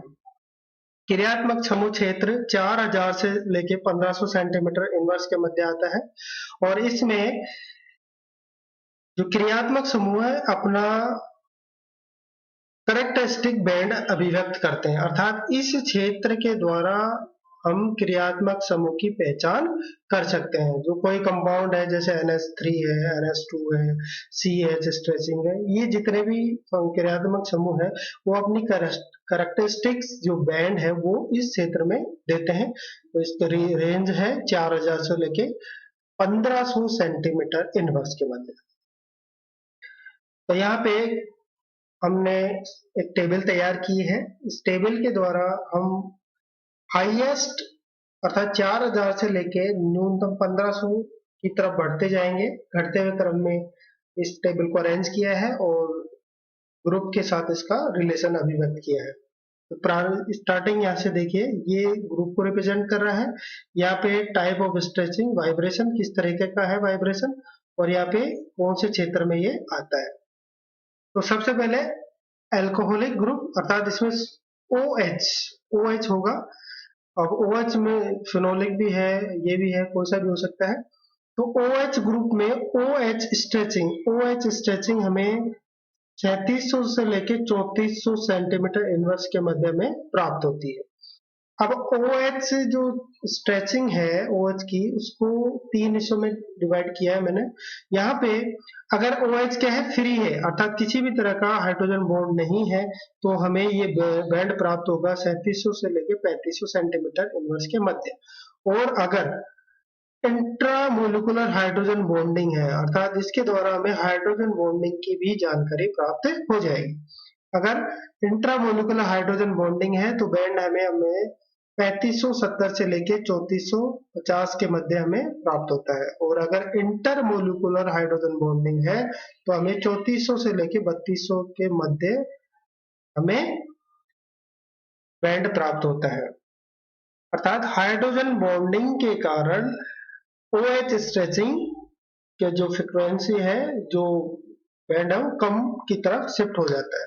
इसी तरीके से एमीन एमीन में देखिए दो पॉसिबिलिटी होती है, NH बॉन्ड के लिए है ये दो पॉसिबिलिटी, अगर 1 डिग्री है और 2 डिग्री है, इसका भी आइडेंटिफिकेशन इसके द्वारा हो जाता है। अगर 1 डिग्री है तो NH स्ट्रेचिंग हमें 2 स्पाइक हमें प्राप्त होते हैं, जो कि 3500 से लेके 3300 के मध्य प्राप्त होते हैं और इंटेंस और शार्प होंगे। अगर 2 डिग्री है तो केवल हमें 1 स्पाइक प्राप्त होता है, जो वो भी क्या है 3500 से लेके 3300 के मध्य हमें प्राप्त होता है। अर्थात 1 डिग्री एमीन और 2 डिग्री एमीन को हम आसानी से आइडेंटिफाई कर सकते हैं। अगर बैंड 3500 से 3300 के मध्य आ रहा है और अगर 2 स्पाइक आ रही है तो इसका मतलब 1 डिग्री हो गया एमीन, और अगर 1 स्पाइक आ रही है तो हो गया 2 डिग्री। इसी तरीके से OH कौन सा, कार्बोक्सिलिक एसिड का। तो अगर OH हो कार्बोक्सिलेट, अगर 3000 से 2500 के मध्य ब्रॉड पीक आ रही है, एक ब्रॉड पीक हो 3000 से 2500 के सेंटीमीटर इनवर्स के मध्य, तो इसका मतलब है उसमें एल्कोहलिक OH ग्रुप है, लेकिन वो क्या है कार्बोक्सिलिक ग्रुप। इसी तरीके से एमाइड्स में देखिए यहाँ पे वही NH स्ट्रेचिंग वाला है, NH स्ट्रेचिंग दो है, एक अगर एमाइड है तो उसमें NH स्ट्रेचिंग के दो बैंड प्राप्त होंगे, एक 3500 से और एक 3400 के मध्य। तो इसके द्वारा हम अगर दो बैंड हमें मिल रहे हैं तो इसका मतलब है वो होगा एमाइड। एमिनो एसिड के में देखेंगे, एमिनो एसिड में वही NH स्ट्रेचिंग जो कि 3130 से लेके 3030 सेंटीमीटर इनवर्स के में प्राप्त होती है। एल्काइल ग्रुप में देखिए triple bond CH, triple bond है और CH स्ट्रेचिंग है, तो हमें जो बैंड प्राप्त होता है वो होता है 3300 सेंटीमीटर इनवर्स के मध्य, और इसका साथ में फिंगरप्रिंट रीजन में ये CH डिफॉर्मेशन बैंड भी हमें अभिव्यक्त करता है, जो 610 सेंटीमीटर इनवर्स के मध्य है। तो इससे ये सुनिश्चित हो जाता है कि इसमें एल्काइन का CH ग्रुप इसमें है। अर्थात अगर एक बैंड 3300 पे आ रहा है और दूसरा एक और 610 पे आ रहा है तो इसका मतलब है कि ट्रिपल बॉन्ड CH ग्रुप इसमें है। इन और एन, अगर 3000 से ऊपर अगर बैंड हो, अर्थात 3100 से लेके 3000 के मध्य अगर सेंटीमीटर इनवर्स के मध्य अगर बैंड आ रहा है तो इसका मतलब है डबल बॉन्ड CH स्ट्रेचिंग का है। और अगर 2960 से लेके 2850 के मध्य सेंटीमीटर इनवर्स के मध्य हमें प्राप्त होता है कोई बैंड, तो इसका मतलब है सिंगल बॉन्ड CH स्ट्रेचिंग है। अर्थात इसके द्वारा इन, एल्कीन और एल्केन के डिफरेंशिएट किया जा सकता है। अर्थात यूं जनरली याद करने का तरीका कि अगर 3000 से ऊपर आ रहा है तो इसका मतलब है इसमें एल्कीन होगा, और 3000 से नीचे आ रहा है तो इसका मतलब एल्केन होगा। Aldehyde CH group, CHO group के बंदे CH स्ट्रेचिंग 2 बैंड हमें प्राप्त होते हैं, एक 2820 से लेके 2720 के मध्य, due to the Fermi resonance. ये इसका स्पेशल है कि एल्डिहाइड को हम बिल्कुल आइडेंटिफाई कर सकते हैं कि एल्डिहाइड में CH स्ट्रेचिंग के 2 पीक मिलते हैं जिनके मध्य 100 सेंटीमीटर इनवर्स का डिफरेंस होता है, और ये जो बैंड बनता है किसके कारण बनता है, फर्मी रेजोनेंस के। साइनाइड आइसोसाइनाइड के का पहचान करेंगे। देखिए साइनाइड हो या आइसोसाइनाइड हो, तीनों के मध्य दोनों ग्रुप जो एटम्स है उनके मध्य क्या है, यहाँ पे डबल बॉन्ड होता है, ट्रिपल बॉन्ड होता है सॉरी। तो और एक होता है एल्काइन, अर्थात ट्रिपल बॉन्ड, ये देखो तीनों में क्या है, ट्रिपल बॉन्ड है, लेकिन यहाँ पे कार्बन के साथ नाइट्रोजन है और यहाँ पे कार्बन के साथ कार्बन है। तो याद करने के लिए बेस्ट तरीका कि अगर 2200 सेंटीमीटर से ऊपर आ रहा है, जस्ट ऊपर आ रहा है, तो इसका मतलब है या तो बॉन्ड होगा CN या NC, अर्थात कार्बन के साथ ट्रिपल बॉन्ड में नाइट्रोजन लगा हुआ, अर्थात ये साइनाइड और आइसोसाइनाइड ग्रुप हो सकता है। अगर 2200 से ठीक ऊपर हमें बैंड प्राप्त होता है, और अगर 2200 से ठीक नीचे अगर हमें बैंड प्राप्त होता है तो कार्बन कार्बन ट्रिपल बॉन्ड वाला समूह इसमें होगा। तो इसमें डिफरेंशिएट करने का इस तरीका, 2200 से ठीक ऊपर आ रहा है तो इसका मतलब है C ट्रिपल बॉन्ड N होगा या N ट्रिपल बॉन्ड C होगा, और 2200 से ठीक नीचे आ रहा है तो ये कार्बन कार्बन ट्रिपल बॉन्ड का बैंड है। एल्कीन, एलिन में कार्बन डबल बॉन्ड में अगर 2000 से 1900 सेंटीमीटर इनवर्स के मध्य अगर बैंड हमें प्राप्त होता है तो यह एलिन का होगा। एल्कीन में अगर कार्बन डबल बॉन्ड N हो, अर्थात नाइट्रोजन के साथ में डबल बॉन्ड कार्बन जुड़ा हो, तो ये 1680 से लेके 1660 के मध्य में प्राप्त होता है, और कार्बन डबल बॉन्ड कार्बन हो तो 1660 से लेके 1640 के मध्य प्राप्त होता है। अब इसको याद करने का तरीका है, अगर मान लीजिए 1660 से ठीक ऊपर कोई बैंड आ रहा है तो इसका मतलब है कि उसमें C डबल बॉन्ड N होगा जो कि स्ट्रॉन्ग बैंड है, और 1660 से नीचे आ रहा है और क्या आ रहा है, वीक आ रहा है, तो इसका मतलब है कार्बन डबल बॉन्ड कार्बन होगा। तो यहाँ पे देखिए इसमें भी देख लें, साइनाइड में भी साइनाइड नाइट्रोजन साथ कार्बन हो डबल बॉन्ड ट्रिपल बॉन्ड के साथ तो बैंड 2200 से ऊपर आ रहा है और स्ट्रॉन्ग आ रहा है, और simple carbon carbon triple bond हो तो 2200 से नीचे और वीक आ रहा है। और इसी तरीके से कार्बन डबल बॉन्ड नाइट्रोजन हो और 1660 से ऊपर आ रहा है और स्ट्रॉन्ग आ रहा है, और यहाँ पे कार्बन डबल बॉन्ड कार्बन हो और 1660 से नीचे और वीक बैंड आ रहा है, इसकी आइडेंटिफिकेशन हम कर सकते हैं।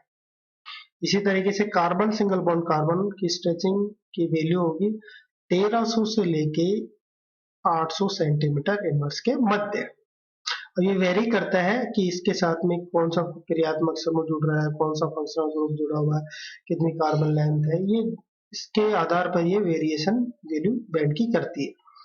इसी तरीके से कार्बन कार्बन के मध्य डिफॉर्मेशन होता है तो वो 1485 से लेकर 1340 के मध्य में बैंड प्राप्त होता है। कार्बोनिल ग्रुप में देखेंगे, अगर साइक्लिक कंपाउंड हो और 3 कार्बन कंपाउंड वाला हो और उसके साथ में डबल बॉन्ड से ऑक्सीजन जुड़ा हुआ, तो यहाँ पे CO की स्ट्रेचिंग 1855 सेंटीमीटर इनवर्स में आएगी, अर्थात ये सबसे ज्यादा है। CO की सबसे ज्यादा वैल्यू इसी में आती है। साइक्लोप्रोपेन में CO की स्ट्रेचिंग 1855 सेंटीमीटर इनवर्स में आती है। एनहाइड्राइड है, और एनहाइड्राइड है तो उसमें CO की स्ट्रेचिंग हमें 2 बैंड प्राप्त होते हैं, एक 1850 से लेकर 1800 के मध्य और दूसरा 1790 से लेकर 1740 के मध्य। ये दोनों स्ट्रॉन्ग बैंड होंगे और इनके मध्य जो गैप होता है वो 65 सेंटीमीटर इनवर्स का होता है, अर्थात एनहाइड्राइड के CO को भी हम आसानी से आइडेंटिफाई कर सकते हैं। अगर एनहाइड्राइड है और उसमें CO ग्रुप तो होता ही है, एनहाइड्राइड है उसमें 2 बैंड हमें प्राप्त हो रहे हैं, एक 1850 से 1800 के मध्य और दूसरा 1790 से लेकर 1740 के मध्य, जो कि फर्मी रेजोनेंस के कारण होते हैं। यहाँ पे देखिए CHCHO फॉर्मल्डिहाइड, इसमें CO की स्ट्रेचिंग आती है 1750 सेंटीमीटर इनवर्स के मध्य। और इसी तरीके से अगर अब यहाँ पे देखिए समझने की चीज है, यहाँ पे COHH,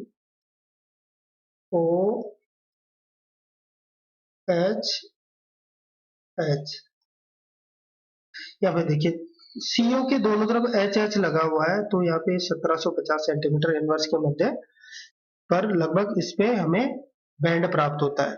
अब यहाँ पे एक CH3 जैसे जोड़ते हैं तो ये और एल्डिहाइड की लंबी कार्बन श्रृंखला बन जाती है। तो यहाँ पे CO की आती है 1745 सेंटीमीटर, अर्थात एक CH3 ग्रुप जुड़ते ही देखिए ये कम हो गया। और हम ये ले आइए हमरा, अगर हम CH3CO OR ग्रुप जुड़ दे, यहाँ पे देखिए OR दूसरी साइड में OR ग्रुप जुड़ता है तो ये और कम हो जाएगी और ये हो जाएगी 1735 सेंटीमीटर इनवर्स पे। और OH ग्रुप जुड़ जाएगा तो ये 1725 सेंटीमीटर इनवर्स पे आ जाएगा। और यहाँ पे कीटोन हो अर्थात दोनों तरफ में R ग्रुप हो तो यहाँ पे ये 1710 सेंटीमीटर इनवर्स पे हमें बैंड प्राप्त होता है। और अगर एमाइड हो NH2 ग्रुप जुड़ गया है तो 1690 सेंटीमीटर इनवर्स पे। और यहाँ पे अगर आयन फॉर्म में हो तो ये 1600 से लेके 1400 सेंटीमीटर इनवर्स में दो बैंड हमें प्राप्त होते हैं। अब यहाँ पे समझने वाली बात है कि CO का यहाँ जितने भी हम पढ़ रहे हैं वो किसकी बैंड की वैल्यू पढ़ रहे हैं, CO की स्ट्रेचिंग बैंड की वैल्यू पढ़ रहे हैं।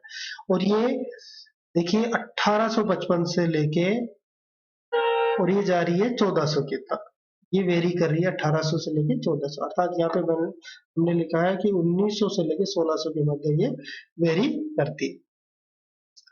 अब यहाँ पे जो वेरी करती है उसका मेन देखिए, कोई भी क्रियात्मक समूह अगर CO बैंड की स्ट्रेंथ को कम करता है तो वह इसके फ्रिक्वेंसी को क्या कर देगा, कम कर देगा। CO बैंड की स्ट्रेंथ को कम करेगा, वो कम कर इसकी फ्रिक्वेंसी को कम कर देगा। अब CO बैंड की स्ट्रेंथ कम कैसे होगी, कोई भी समूह अगर इस कार्बन पर इलेक्ट्रॉन डेंसिटी बढ़ा देता है, इस कार्बन पे इलेक्ट्रॉन डेंसिटी बढ़ा देगा तो ये CO का डबल बॉन्ड की स्ट्रेंथ क्या हो जाती है, कम हो जाती है, जिसके कारण बैंड लो फ्रिक्वेंसी की तरफ शिफ्ट हो जाता है। अब यहाँ पे देखिए, यहाँ पे ये जुड़ा हुआ है तो ये लोन पेयर इलेक्ट्रॉन होता है, ये यहाँ पे शिफ्ट होगा, ये रेजोनेंस होगा, अर्थात इसमें कुछ परसेंट सिंगल बॉन्ड करेक्टर आ जाते हैं जिसके कारण ये इसकी CO स्ट्रेचिंग की वैल्यू क्या हो रही है, कम हो रही है।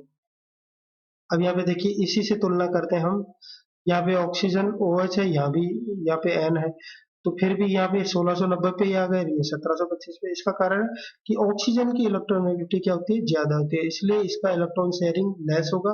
और नाइट्रोजन की इलेक्ट्रोनेगेटिविटी कम होती है तो ये इलेक्ट्रॉन शेयरिंग क्या होगी, बहुत अच्छे से होगी, जिसके कारण बॉन्ड CO बॉन्ड की सिंगल बॉन्ड कैरेक्टरिस्टिक्स बढ़ जाएगी और यह 1690 के ऊपर ही हमें बैंड देता है। तो यहाँ पे शॉर्ट में समझेंगे कि ऐसा कोई भी क्रियात्मक समूह, कोई भी ग्रुप जो CO के बॉन्ड की स्ट्रेंथ को कम करता है वह इसकी जो IR एब्जॉर्प्शन फ्रिक्वेंसी को भी, वेव नंबर को भी क्या करेगा, कम कर देगा। अब इसी तरीके से NO के लिए देखते हैं, N डबल बॉन्ड O जो कि बॉन्ड होगा ONO। नाइट्रो ग्रुप के लिए ये दो बैंड होंगे, एक आएगा 1680 से 1650 और दूसरा आएगा 1650 से लेके 1625। ज्यादा वाला होगा वो 1680 से 1650 एसिमेट्रिक स्ट्रेचिंग के कारण, और 1660 से लेके 1625 वाला सिमेट्रिक स्ट्रेचिंग के कारण ये दो पीक हमें, दो बैंड हमें प्राप्त होते हैं। इसी तरीके नाइट्रो ग्रुप, अब देखिए इसमें भी N डबल बॉन्ड O है, N डबल बॉन्ड O दोनों में है, लेकिन दोनों की वैल्यू में क्या होगा, डिफरेंस को। नाइट्राइटो में हमें प्राप्त होती है हायर वैल्यू और नाइट्रो में हमें क्या होती है, लोअर वैल्यू। तो नाइट्रो में ये नाइट्राइटो है, नाइट्रो में 1620 से 1535 एसिमेट्रिक स्ट्रेचिंग और इसी तरीके से 1375 से 1275 सिमेट्रिक स्ट्रेचिंग का हमें प्राप्त होता है। अब इसको शॉर्ट में कैसे याद करेंगे, इसके लिए देखिए हमें दोनों में देखिए NO है, तो यहाँ पे NO की स्ट्रेचिंग हमने देखी, NO की स्ट्रेचिंग स्टैंडर्ड वैल्यू हमने रखी 1620। अगर 1620 से ऊपर आ रही है, दोनों पीक आ रही है 1620 से ऊपर आ रही है, 1620 से ऊपर आ रही है तो ये होगा नाइट्राइटो वाला। और अगर 1620 से नीचे आ रही है और साथ में CN स्ट्रेचिंग की 875 सेंटीमीटर इनवर्स की एक पीक और आ रही है, तो इसका मतलब हुआ ये नाइट्रो ग्रुप। तो यहाँ पे नाइट्रो ग्रुप और नाइट्राइटो ग्रुप को भी हम डिफरेंशिएट कर सकते हैं। शॉर्ट में हम याद कर सकते हैं कि 1620 से अबव नाइट्राइटो 2 बैंड हो और 1620 से कम नाइट्रो ग्रुप को रिप्रेजेंट करता है। तो सबसे पहले लेते हैं IR spectrum of alkane. Alkane के आईआर स्पेक्ट्रा आपके सामने है। अब इसमें जो बैंड दिखाई दे रहे हैं, पीक दिखाई दे रहे हैं, उसके को हम आइडेंटिफाई करेंगे कि ये किसकी हो सकती है। तो यहाँ पे देखिए कंपाउंड है एन हेक्सेन। एन हेक्सेन में सी एच बॉन्ड पाया जाता है और सी एच बॉन्ड हमें पता है सिंगल बॉन्ड है। कार्बन के जितने भी कार्बन उनके मध्य सबके मध्य क्या है, सिंगल बॉन्ड है। तो यहाँ पे इससे पहले की 2 क्लासों में हमने फिंगरप्रिंट रीजन और फंक्शनल ग्रुप रीजन के बारे में अध्ययन किया था। उसकी पीक्स कौन सा कंपाउंड के फंक्शनल ग्रुप किस क्षेत्र में हमें बैंड देता है वो हमें याद करना था, और हमें अगर अच्छे से याद होगा तो हम इसको बहुत अच्छे से सोल्व कर पाएंगे। तो यहाँ पे देखते हैं सी एच स्ट्रेचिंग। अगर एल्केन है, सी एच स्ट्रेचिंग हमने पढ़ा था 2900 से लेके 2800 के मध्य आता है। तो यहाँ पे देखिए ये 3000 है, तो ये देखिए 2900 से 2800 के मध्य में सी एच की हमें क्या दे रही है, बैंड हमें प्राप्त हो सी एच स्ट्रेचिंग का।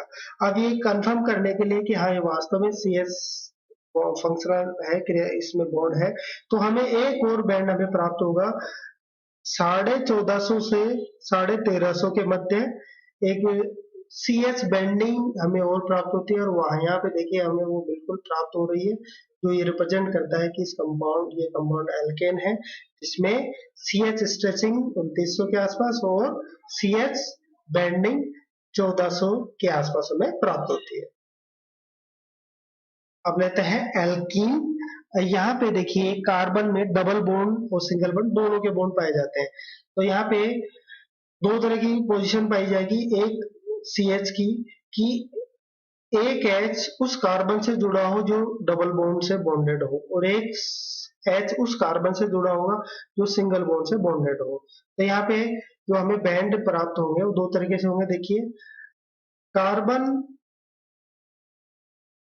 डबल बॉन्ड वाले कार्बन के साथ में हाइड्रोजन जुड़ा होगा तो उसकी स्ट्रेचिंग हमें पता है 3100 से लेके 3000 के मध्य में प्राप्त होती है। ये हमने फिंगरप्रिंट रीजन में हमें याद किया था। तो यहाँ पे ये देखिए हमें प्राप्त हो रही है, ये वाली जो पीक प्राप्त हो रही है हमें 3100 के आसपास, जो रिप्रेजेंट करती है किसको, double bond C H stretching को। और यहाँ पे हमने देखा था जस्ट इससे पहले वाले एग्जाम्पल में कि 2900 के आसपास में अगर कोई बैंड आता है तो वो होगा single bond carbon C H stretching का। तो ये रिप्रेजेंट कर रहा है single bond carbon H stretching का। और हमने ये भी देखा था कि कार्बन कार्बन अगर डबल बॉन्ड होगा तो वो 1600 से ऊपर आता है, या 1660 और 1600 के मध्य अगर बैंड आता है तो इसका मतलब है C double bond C stretching का हमें ये प्राप्त होता है। और इसी तरीके से 1400 के आसपास हमें सी एच बेंडिंग हमें प्राप्त होती है। ये देखिए 1400 के आसपास हमें प्राप्त होती है, 1450 के आसपास हमें सी एच बेंडिंग हमें प्राप्त होता है। तो इस तरीके से हम एल्कीन को आइडेंटिफाई करेंगे। एल्कीन में double bond carbon H stretching जो कि 3100 के आसपास, यहाँ पे देखिए 3028 को दिख रही है, और एक सिंपल सी एच स्ट्रेचिंग जो 2900 के आसपास होगी, कार्बन डबल बॉन्ड कार्बन की स्ट्रेचिंग जो 1600 के आसपास होगी, और सी एच बेंडिंग जो 1450 के आसपास में प्राप्त होती है। अब लेते हैं एल्काइन। एल्काइन में ट्रिपल बॉन्ड होगा, कार्बन कार्बन के मध्य क्या होता है, ट्रिपल बॉन्ड होता है। तो carbon triple bond carbon hydrogen triple bond C H, triple bond C H stretching हमें कहाँ प्राप्त होती है, 3300 के आसपास। ये हमने याद किया था। ये देखिए हमें क्या कितने पे प्राप्त होती रही है, 3313 के आसपास।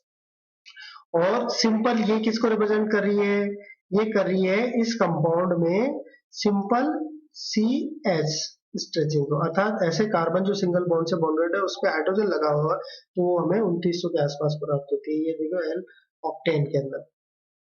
और carbon double bond, carbon triple bond का हमें प्राप्त होता है 2200 के आसपास। तो ये देखिए हमारे 2119 2200 से नीचे आता है तो कार्बन ट्रिपल बॉन्ड कार्बन होगा, और 2200 से ऊपर आता है तो वो तो कार्बन ट्रिपल बॉन्ड एन को स्ट्रेचिंग को रिप्रेजेंट करता है। तो ये देखिए 2200 से नीचे आ रहा है तो ये कार्बन ट्रिपल बॉन्ड कार्बन होगा।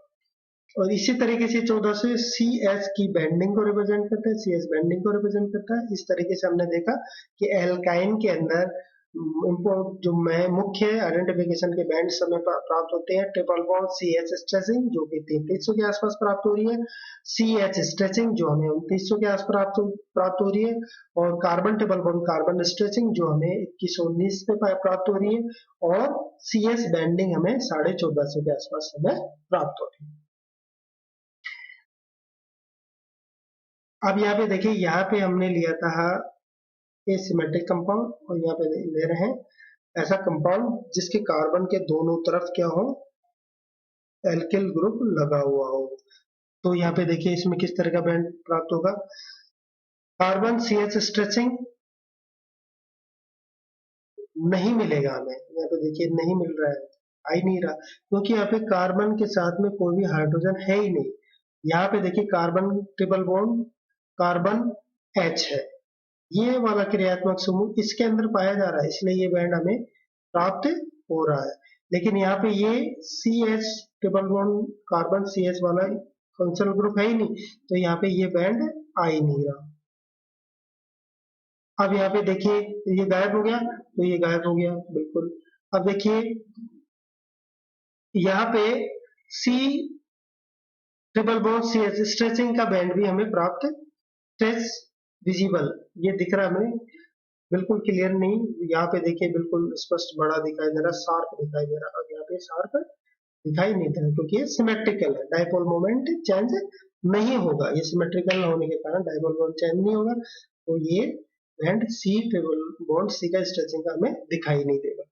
बाकी सी एच स्ट्रेचिंग हमें प्राप्त हो रही है वही 2900 के आसपास, क्योंकि सी एच तो होंगे ही होंगे इसमें, और 1450 के आसपास में ये हमें सी एच बैंडिंग हमें प्राप्त होती है। तो यहाँ पे जो मेन मुख्य चीज है, एक तो ये वाला बैंड होगा ही नहीं क्योंकि ट्रिपल बॉन्ड सी एच है ही नहीं।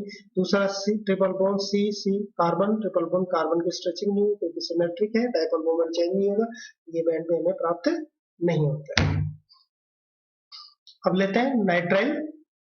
नाइट्राइल में ये कंपाउंड हमारे सामने है, देखिए कार्बन ट्रिपल बॉन्ड एन है और बाकी सी एच बॉन्ड है।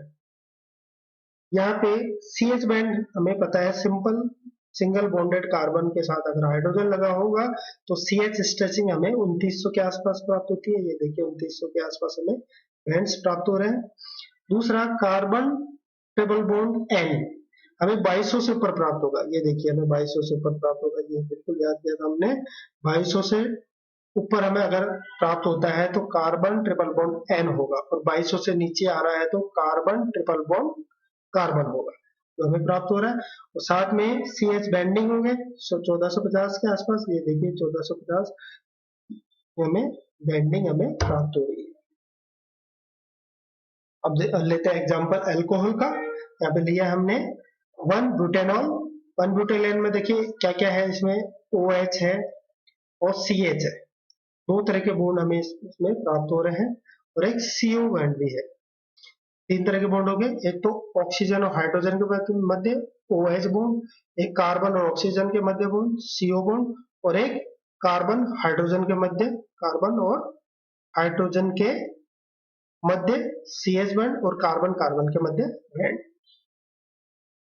अब यहाँ पे देखिए OH हमने पढ़ा था, OH है तो हमें प्राप्त होगा वो 3600 से लेके 3500 के मध्य। अब अल्कोहल है तो हमें ये, क्योंकि हाइड्रोजन बॉन्ड है इसमें क्या होगा, हाइड्रोजन बॉन्ड होगा, हाइड्रोजन बॉन्ड होगा तो ये क्या होगा, हमें 3300 के आसपास शिफ्ट हो जाता है हाइड्रोजन बॉन्ड के कारण। तो यहाँ पे देखिए OH स्ट्रेचिंग का हमें लगभग यही प्राप्त हो रहा है।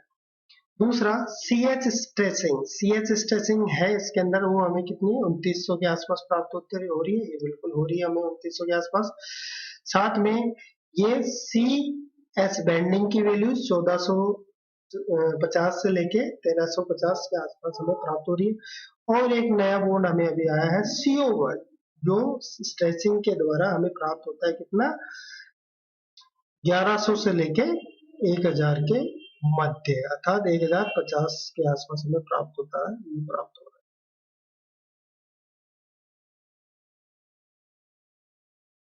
अब लेते हैं कीटोन, एल्डिहाइड और कीटोन की। यहाँ पे देखिए एग्जांपल लिया है हमने, ये ब्यूटाइल एल्डिहाइड, ये वाला एल्डिहाइड ग्रुप फंक्शनल ग्रुप है। अब यहाँ पे देखिए बॉन्ड कौन कौन से, पहले बॉन्ड के टाइप देखते हैं।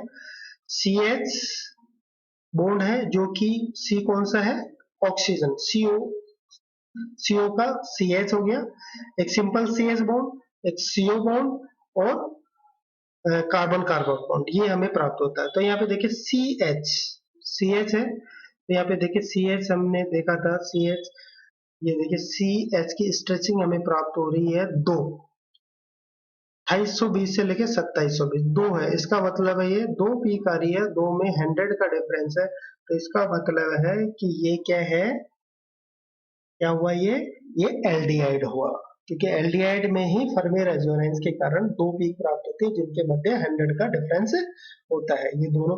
और ये जो पीक रिप्रेजेंट करती है सिंपल CH स्ट्रेचिंग को रिप्रेजेंट करती है, ये आगे वैल्यू सिंपल, क्योंकि सिंपल CH तो है इसमें, तो सिंपल CH की स्ट्रेचिंग को रिप्रेजेंट करती है, और ये रिप्रेजेंट करती है फर्मी रेजोनेंस को, किसके द्वारा, CH स्ट्रेचिंग को। और यहाँ पे CO बॉन्ड भी है, जो हमें CO बॉन्ड प्राप्त हो रहा है 1720 के द्वारा, ये बिल्कुल स्ट्रॉन्ग हमें प्राप्त हो रहा है, तो 1720 पे CO की स्ट्रेचिंग का आ रहा है। रिमेनिंग ये जो पीक हमें बेंडिंग, CH की बेंडिंग को रिप्रेजेंट कर रही है, और ये हमें कार्बन कार्बन बॉन्ड को रिप्रेजेंट कर रही है, जो कि 1100 के आसपास है, कार्बन कार्बन बॉन्ड को रिप्रेजेंट करती है। और यहाँ पे देखिए अगर कीटोन है, यहाँ पे कीटोन आ गया यहाँ पे इससे, तो यहाँ पे देखिए ये जो वाली पीक है, ये जो हमें प्राप्त हो रही थी पीक, ये गायब हो गई, ये देखो बिल्कुल नहीं है, यहाँ पे गायब हो गई। तो कीटोन में फर्मी रेजोनेंस, जो CH की स्ट्रेचिंग है, क्योंकि CH है ही नहीं, तो CH की स्ट्रेचिंग क्या हो जाएगी, गायब हो जाएगी, हमें मिलेगी नहीं। और ये जो सिंबल दे रही है हमें, ये किसको रिप्रेजेंट कर रही है, CH स्ट्रेचिंग को। यहाँ पे CO को वो यहाँ से कम आएगा, अब देखिए 1720 पे है, तो ये 1718 पे आ रहा है, क्योंकि CS ग्रुप की प्लस I इफेक्ट के कारण इलेक्ट्रॉन डेंसिटी कार्बन पे बढ़ेगी, तो यहाँ पे स्ट्रेंथ कम होगी, तो ये 1718 के सेंटीमीटर इनवर्स के मध्य प्राप्त होगी। ये हमें किसका, बेंडिंग को रिप्रेजेंट करे, CO बेंडिंग को, ये हमें प्राप्त हो रहा है CO CO CC, carbon carbon के मध्य बॉन्ड को रिप्रेजेंट करता है। तो यहाँ पे एल्डिहाइड और कीटोन को डिफरेंशिएट करेंगे, एल्डिहाइड में हमें 2720 से 2820 दो हमें बैंड प्राप्त होते हैं, कीटोन में ये नहीं प्राप्त होंगे। अब लेते हैं कार्बोक्सिलिक एसिड।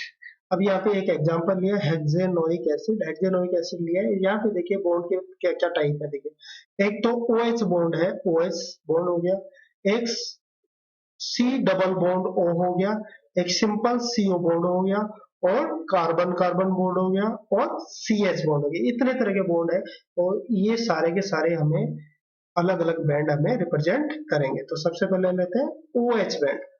OH बैंड देखिए, क्योंकि कार्बन क्या है, ये कार्बोक्सिलिक एसिड है, इसलिए ये बैंड हमें ब्रोड प्राप्त होगा।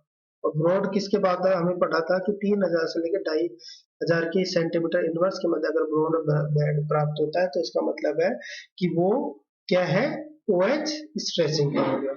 और यहाँ पे देखिए ये तो हो गया, किसका रिप्रेजेंट करता है, ये तो रिप्रेजेंट करता है OH की स्ट्रेचिंग को, ये बैंड। और इसमें ये जो बैंड रिप्रेजेंट करता है, जो 2900 के आसपास आ रहा है, ये रिप्रेजेंट करता है CH स्ट्रेचिंग को। अब यहाँ पे कार्बन डबल बॉन्ड ऑक्सीजन भी है, अतः CO है, CO स्ट्रेचिंग 1100 1711 के मध्य आती है। इसके साथ ही यहाँ पे देखिए ये जो बैंड हमें प्राप्त हो रहा है 1400 से लेके 15 के, वही कार्बन बैंडिंग का प्राप्त होता है। बाकी ये वाले जब कार्बन कार्बन बॉन्ड को रिप्रेजेंट करते हैं। तो यहाँ पे मेन चीज है, यहाँ पे पहचान का तरीका कार्बोक्सिलिक एसिड का, कि यहाँ पे एक ब्रॉड पीक प्राप्त होती है, जो कि 3000 से लेकर 2500 के मध्य प्राप्त होती है, इसका मतलब यहाँ कार्बोक्सिलिक एसिड होगा। अब लेते हैं एमीन का। एमीन में ये एग्जांपल लिया है, देखिए यहाँ पे ये NH, एक तो बॉन्ड हो गया NH, बाकी CH और Cl बॉन्ड हो गए। यहाँ पे देखिए ये क्या है, 1 डिग्री है, तो 1 डिग्री सॉरी 2 डिग्री है, तो 2 डिग्री है तो इसमें सिंगल स्पाइक, ये हमें सिंगल स्पाइक प्राप्त होती है। और हमने देखा था 1 डिग्री में डबल स्पाइक प्राप्त होती है, तो ये NH स्ट्रेचिंग को रिप्रेजेंट करता है। बाकी ये वाला रिप्रेजेंट करता है 2900 के आसपास CH स्ट्रेचिंग को रिप्रेजेंट करता है। ये CH बैंडिंग का रिप्रेजेंटेशन हो गया, ये कार्बन कार्बन का बॉन्ड का। तो यहाँ पे आइडेंटिफिकेशन क्रियात्मक शेड्यूल की पहचान हमें है जो प्राप्त होती है, ये 3300 के आसपास जो बैंड हमें प्राप्त होता है वो सिंगल स्पाइक में करता है 2 डिग्री, और डबल स्पाइक होता है तो ये होगा 1 डिग्री एमएन। अब एमाइड के लिए देखते हैं। एमाइड में देखिए एक तो NH बॉन्ड है, एक CO और एक CN, ये इतने, और CS सिंबल, इतने तरह के बॉन्ड है, तो इनकी अलग अलग हमें बैंड प्राप्त होंगे। तो NH स्ट्रेचिंग का हमें प्राप्त हो रहा है, देखिए ये NH स्ट्रेचिंग का दो बैंड हमें प्राप्त हो रहा है जो रिप्रेजेंट करता है 1 डिग्री NH को। यहाँ पे ये रिप्रेजेंट करता है सिंपल CH स्ट्रेचिंग को। यहाँ पे 1630 से लेके 1660 के मध्य CO स्ट्रेचिंग को रिप्रेजेंट करता है। रिमेनिंग ये सब CH bending, C carbon carbon bond, ये बाकी सारे इसको रिप्रेजेंट करते हैं। तो आज हमने देखा कि कुछ विशेष फंक्शनल ग्रुप जो है उनकी पीक हमें, उनके बैंड हमें किस तरीके से ग्राफ में आइडेंटिफाई करना है कि जो जिसके द्वारा हम कंपाउंड की स्ट्रक्चर की जानकारी प्राप्त कर सकते हैं। थैंक यू वेरी मच, धन्यवाद।